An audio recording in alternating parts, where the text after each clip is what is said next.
அனைவருக்கும் இனிய காலை வணக்கங்கள். வெற்றிவேல் முருகனுக்கு அரோகரா. செவ்வாய் மற்றும் பௌர்ணமி இணைந்த மாசி மக நன்னாள்.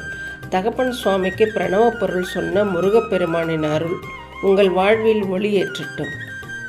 இந்த நன்னாளில் அந்த சிவசக்தி குமரனின் அருள் உங்கள் இல்லத்திலும் உள்ளத்திலும் நிறையட்டும். நினைத்த காரியங்கள் கைகூடவும், தடைகள் நீங்கி வெற்றி பெறவும் வெற்றிவேல் முருகனை வணங்குவோம். வெற்றிவேல் முருகனுக்கு அரோகரா. பௌர்ணமி நிலவின் ஒளியில் பழனி ஆண்டவனின் அருள் பெருகட்டும். நம்ம அழகன் முருகப்பெருமானின் இந்த பாலாபிஷேக காட்சியை கண்டு மகிழுங்கள். இந்த புனிதமான அபிஷேகத்தை பார்ப்பது நம் பாவங்களை தீர்க்கும். ஓம் சரவணபவ என கமெண்ட் செய்து முருகனின் அருளை பெறுங்கள். செவ்வாய்க்கிழமை முருகனை வணங்குவோம். வாழ்வில் எல்லா தடையும் வென்று வெற்றி பெறுவோம். ஓம் சரவணபவ.